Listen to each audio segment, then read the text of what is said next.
Alright, ladies and gentlemen, today we are going to do a playthrough of vanilla Mortal Kombat 3. We're going to play through this one while we talk a bit about the 1995 Mortal Kombat movie. Now, why I'm choosing to play part 3 while talking about this movie is because they both came out in the same year, 1995. At the end of this game, actually, there is a poster for the movie of Mortal Kombat 3. Sorry, of Mortal Kombat. So, there was even advertisement in this game in regards to that. So, 1995, Mortal Kombat, the movie, came out. At the time, I was 15 years old. I could have been 16, but 15 or 16. So, anyways, I remember my brother and I went and saw that movie. We saw it a few times. From the intro to that movie, I don't know if you remember, but the way the movie started out with that infamous techno syndrome music, and there was fire in the background, and the camera was panning around the Mortal Kombat symbol. It was one of the most epic events of my life up to that point in time. It was so cool. And then afterwards, after Mortal Kombat was shown on the screen, of course, those who remember, the scene with Shang Tsung and Liu Kang's brother, where Shang Tsung says, "Your brother's soul is mine." It was so awesome. And the actor who played Shang Tsung, I'm not sure of his name, but they chose a character who really looked like Shang Tsung in the game. So it was really well done. The up down up up run and block at the same time. So yeah, that beginning of the movie was amazing. Sometimes it's hard for me to play and talk when I'm really thinking about what I'm talking about. So I will do my best. This obviously isn't going to be a one life playthrough, but whatever, we'll have fun doing it. So the movie focused on Johnny Cage. It focused on Sonya and Liu Kang, mainly. Raiden was played by, I think his name was Christopher Lambert. Forward, down, low kick. And he was from another movie called The Highlander. A lot of people will remember him. I saw those movies probably 20 years ago. Probably 30 years ago, so I don't remember a lot about them. I just remember my brother in particular was really excited when Raiden came out because of who was portraying him in the movie.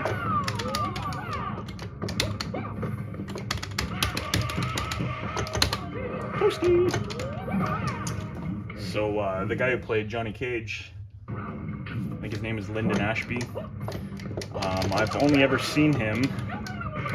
This might be funny to some of you people, but I've only ever seen him in The Young and the Restless. When I was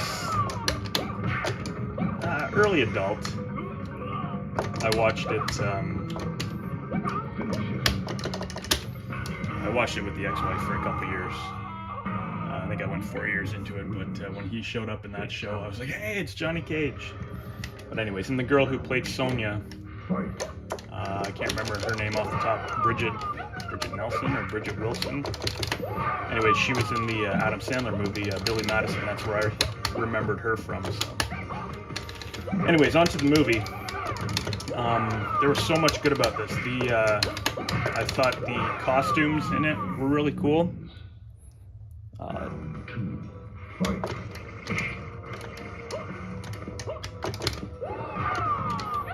Scorpion and Sub-Zero looked cool. There was an epic fight in it during, what scene was it? Oh, the Liu Kang and Sub-Zero fight later on. The size difference was pretty cool. Sub-Zero was really crouched down. Yeah, there was so much good in that movie. Johnny Cage's sense of humor in it. They gave him the real arrogant movie star sense of humor, which was really cool. The guy who played him did a great job at portraying Johnny Cage, just his attitude and everything. Run, block, block, low kick. So yeah, let's talk about some of the fights in this movie. So there was a cool introduction scene with Sub-Zero and Scorpion, where when they got to the island for the competition, Sub-Zero did a little demonstration while everyone was eating. I remember the other Outworld warriors or whatever removed the tables, and then Sub-Zero did this demonstration where he basically just conjured an ice ball. The guy came running up to him, jump kicked him, and Sub-Zero froze him, killed him. And while Shang Tsung watched, Shang Tsung looked at the dead body and said, "Fatality." That was a really cool scene. I'm going everywhere with talking about this movie. All these other scenes, because I'm just going to talk about scenes that kind of pop up in my head.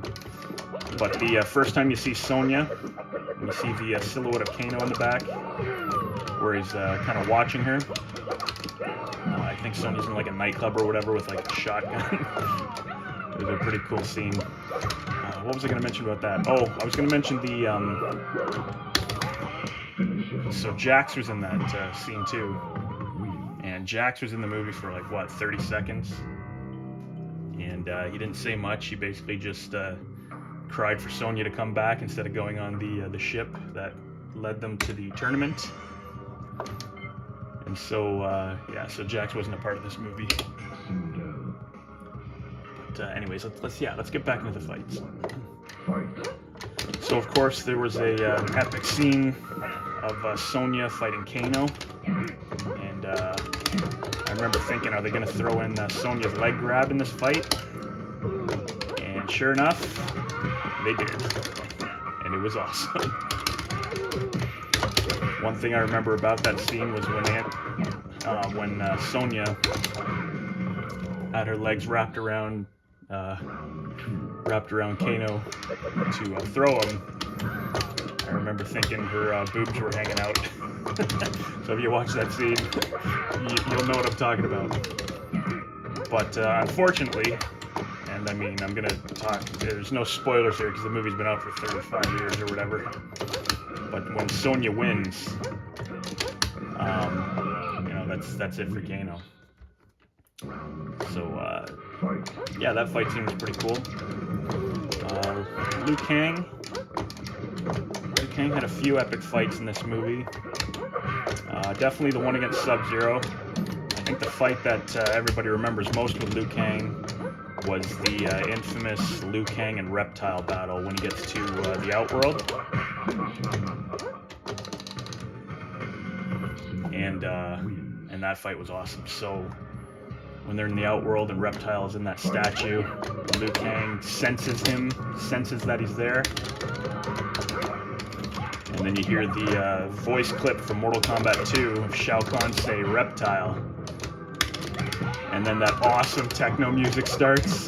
That was my favorite fight in the entire movie. There was a lot of hard hits back and forth, and Reptile was just badass in that scene. And he, in fact, turned into like the Green Ninja in that scene, which was really cool too. But Liu Kang breaks out his bicycle kick in that scene also, which was cool. I mean, it was cheesy, but it was cool, especially for you know, someone young that was like right into the game like I was. That was one of the most awesome scenes of the movie. So yes, the Reptile fight, definitely one of the best. There was another fight between Johnny Cage and Scorpion. Now, I think everyone remembers that fight also. That was probably my second favorite fight in the movie. Cool thing about that fight, well, Johnny Cage gets the crap kicked out of him. Not to say Scorpion doesn't either, but there's some scenes where Scorpion in particular is he's stomping Johnny Cage's head into the bridge that they're fighting on in hell. And I just thinking, man, this is so violent. It's so violent, but it's so awesome. I mean, first off in that fight, they're in that forest with all the perfectly lined up trees, and that was cool. And and then Scorpion throws his harpoon, which in this movie is like it's almost like a snake or something that comes out of his hand. But really cool. And then it hits the tree, and Johnny Cage is looking at it like, what the hell is this? And then he goes to throw that kick, shadow kick at Scorpion, and then they get transported into hell. The cool things about that fight was there was a lot of acrobatics in that scene. Again, the music was very like hard hitting at that point. I think it was more of metal. The hits were all very hard in that. Like you felt how powerful and how strong Scorpion was in that scene. And yeah, it was just a really cool scene. At the end of it though, however, when Scorpion does his fatality, takes his mask off and then breathes the fire on Johnny Cage, well, Johnny Cage just happens to come across a fire retardant shield. So Scorpion does the fatality on him, misses. Johnny Cage then runs and almost throws like a Superman style punch to him, but with the shield, takes off half of Scorpion's head, which is just a skull, and then that's it. Scorpion blows up. And the funny thing about that is they incorporate Johnny Cage's friendship at that scene. You see the picture of the autograph saying, "To my biggest fan, Johnny Cage."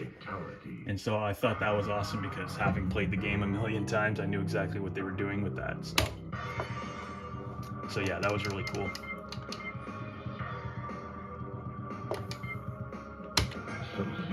Anyways, what else did I miss? What are some other good scenes in that? They gave Raiden a sense of humor. There's a part where he's laughing about basically about them fighting for the world, and it being in the hands of Johnny Cage and Liu Kang and Sonya, and then he laughs at the end of what he's saying, and he catches himself laughing because it's kind of a serious moment, and then he's just like, "Oh, sorry." So that was pretty cool. Did Raiden fight in this one? No, Raiden fought in Mortal Kombat Annihilation. He didn't fight so much in this one. I don't think he fought at all.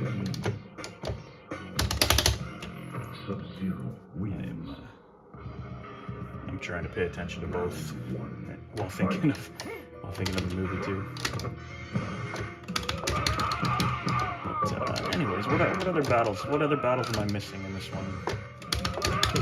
So the battle with Liu Kang and Sub-Zero, where Liu Kang talks about using the element which brings life. I mean, Katana gave him all these riddles when fighting Sub-Zero, when she could have just said, "Hey, somebody's gonna come along with a bucket of water. Just throw that at him and you'll win." But instead of saying that, they had to add some mystery to it. And she was like, "Use the element which brings life." So when he's fighting Sub-Zero, again, it's kind of a back and forth fight, which is cool. In the second movie, Liu Kang just gets his butt kicked the entire time. I find like every fight he loses, but wins. But he's losing the entire fight. Kind of like this. But yeah, in part one he kicks ass. So what other fights? The end fight. So Shang Tsung challenges Sonya. He's a bit of a coward in it, but basically Liu Kang ends up challenging Shang Tsung, and then they end up fighting at the end. And the end battle, of course, Mortal Kombat Techno Syndrome comes out. You know what? I forgot the Goro fight. Let's talk about that quickly. So the Goro fight. Johnny Cage and Goro. That fight is over in about 2 minutes. I think it had something to do with the costume they used for Goro, perhaps, and just how it wouldn't cooperate with what they needed done. So Shang Tsung's playing like a human opponent now.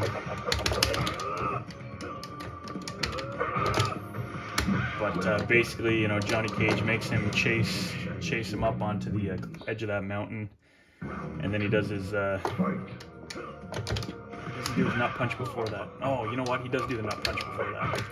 So Johnny Cage does the old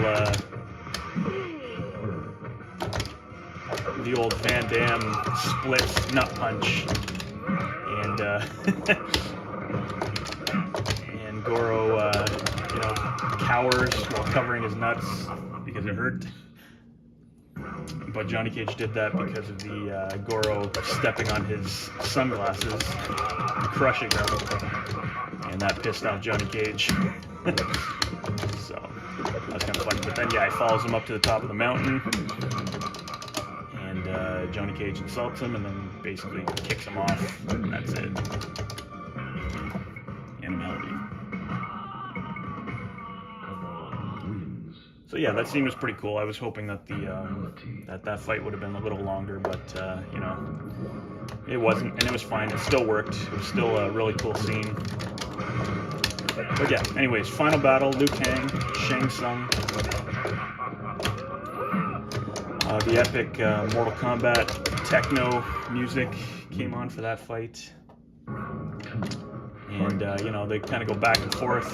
One cool thing about that scene is right at the beginning, I think it's the beginning of it, Shang Tsung morphs into Liu Kang's brother. And I thought the special effects there were really good. Run, block, block, block, high kick.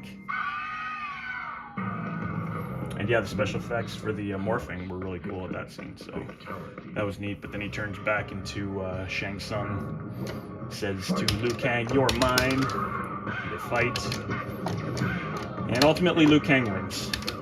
Liu Kang does throw one of his fireballs briefly in that scene, which is cool. It works. But when he knocks Shang Tsung off, Shang Tsung lands into the spikes below. Liu Kang then says, "Fatality, flawless victory," and that's it. And they all celebrate, and the movie's over. So when they're back and the Earth is all back to normal, and you know, it's the end of the movie, they're about to celebrate. Shao Kahn makes an appearance, basically appears from the sky, calls them weak, pathetic fools, and then they all pose, and boom, that's the end of the movie. So, I know I went all over with my explanation of the movie and the scenes that I remember, but, you know, I just wanted to talk about it. A lot of people have been asking what my opinion is on the movie, and obviously I loved it. It was a great time in my life, great time growing up, great time seeing it. I'm gonna let Shao Kahn beat me because I don't want to watch Cabal's End. I'm gonna play with somebody else. Actually, you know what? I'm gonna beat it with Liu Kang so we can all watch Liu Kang's ending. But yeah, the end of that movie set up for Mortal Kombat 2, which was Mortal Kombat Annihilation, which I really don't want to talk about right now. It was almost as embarrassing as Shao Kahn just standing there doing nothing right now. I'm not sure why he's just doing nothing, but I've never seen him just stand there and do nothing. Not for that long.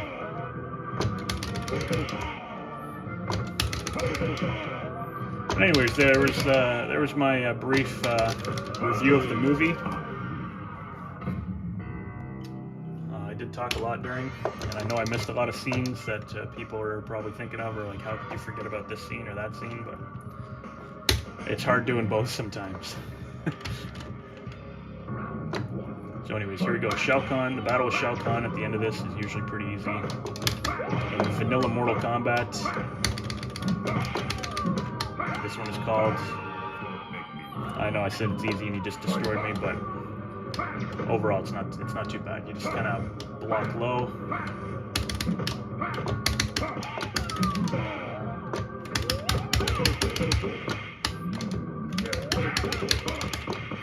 Just try to duck under his shoulder charge into the air, uppercut him, and then that, and then run in for a combo. There you go. Wins.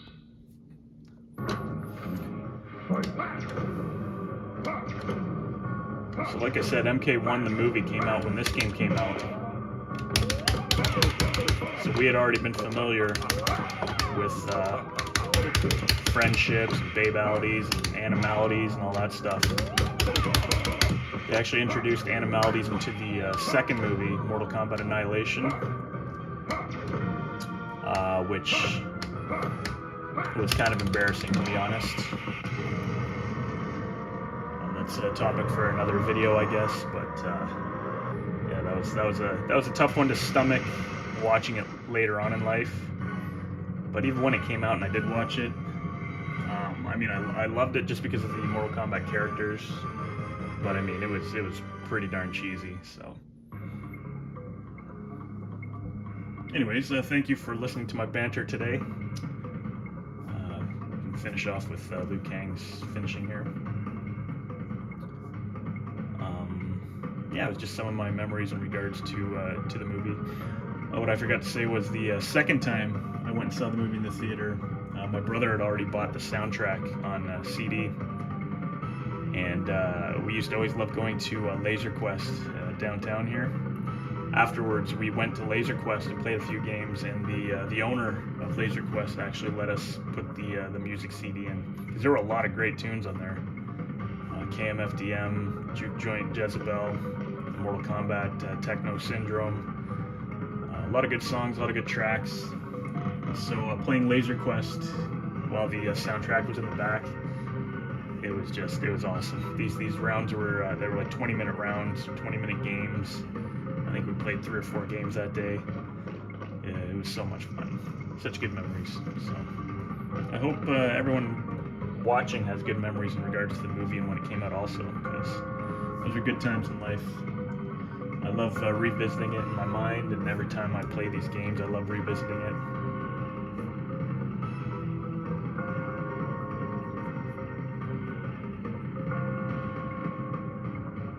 So I'm just going to let the credits run in their entirety so that you can see the poster for the movie. After I know I've seen some of these movies of me playing, or some of these videos of me playing MK3, I usually let the credits run just to see that poster. But because we were talking about the movie, I figured, what the hell, let's check out this poster at the end too. And then we'll leave it at that. Thank you for watching, everybody. I hope you have a good week and enjoy the rest of your day. Thank you.